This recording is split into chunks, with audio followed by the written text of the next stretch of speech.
Vizianagaram PSCS ఉద్యోగులకు HIR పాలసీని అమలు చేయాలని డిమాండ్ చేస్తూ ఐక్యవేదిక నాయకులు టి వెంకటరామయ్య, ఎం వెంకటేశ్వరరావు ఆధ్వర్యంలో డీసీసీబీ కార్యాలయం ఎదుట నిరసనలు కొనసాగుతున్నాయి. ఈ సందర్భంగా ఉద్యోగులు మెడకు ఉరితాళ్లు బిగించుకొని వినూత్నంగా తమ ఆవేదనను వ్యక్తం చేశారు. జీవో 36 విడుదలైన 6 ఏళ్లు గడిచినా కూడా వేతన సవరణ మరియు ఎస్ఎల్ఈసీ, డిఎల్ఈసీల ఏర్పాటు జరగలేదని అన్నారు. ఈ కార్యక్రమంలో సిపిఐ రాష్ట్ర కార్యవర్గ సభ్యులు సి కామేశ్వరరావు, జిల్లా సహాయక కార్యదర్శులు బుగత అశోక్, సిపిఐ జిల్లా కార్యవర్గ సభ్యులు ఎస్ రంగరాజు పాల్గొన్నారు.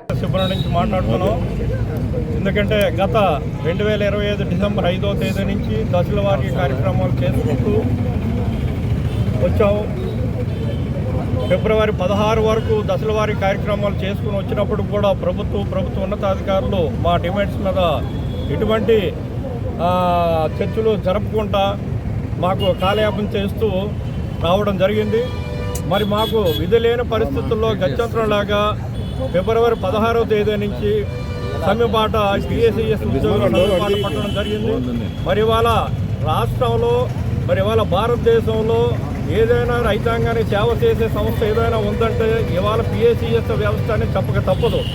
నిరంతరం ఎల్లప్పుడూ 24 గంటలు కూడా రైతు సేవలో చేసినటువంటి ఎంప్లాయీస్కి చాలా దారుణంగా చాలా ఇబ్బందులు, చాలా కష్టాలు పడుతున్నారు.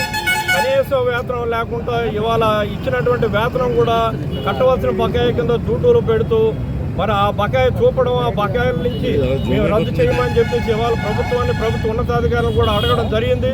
మరి మాకు ఇవాళ రాష్ట్ర సహకార సంఘాల కమిషనర్ ఒక ఆయన ఉన్నాడు, ఆ బాబు ఆయన పేరు.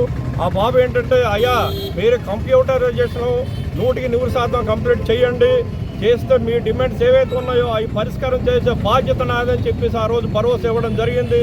అదేవిధంగా ఇవాళ కంప్యూటరైజేషన్ కంప్లీట్ చేయడం జరిగింది. ఇవాళ భారతదేశంలో మన ఆంధ్రప్రదేశ్ రాష్ట్రం మొదటి స్థానంలో ఉంది కంప్యూటరైజేషన్లో. దానికి ఆయన అవార్డు కూడా అందుకున్నప్పుడు కూడా మరి మేము మెమరాండం ఇచ్చాం, మా డిమాండ్లోనే పరిష్కారం చేయండి అంటే ఇదిగో చేస్తాను అదిగో చేస్తానని కాలయాపన చేయడం జరిగింది. మరి లేని పక్షంలో మరి ఆయన చేయని పక్షంలో మరి మేము ఈ నెల 16 నుంచి సమ్మెబాట పట్టడం జరిగింది. మరి ఇవాళ కోఆపరేటివ్ మినిస్టర్ గారికి మెమరాండం ఇచ్చాం, అలాగే మంత్రులకు ఇచ్చాం, అలాగే సీఎం గారికి ఇచ్చాం, అలాగే మన లోకేష్ గారికి ఇచ్చాం, అందరికీ ఇవ్వడం జరిగింది. మరి నేటికి కూడా మరి ఎటువంటి సమస్య కూడా మాకు పరిష్కారం కాలేదు. రేపు భవిష్యత్తులో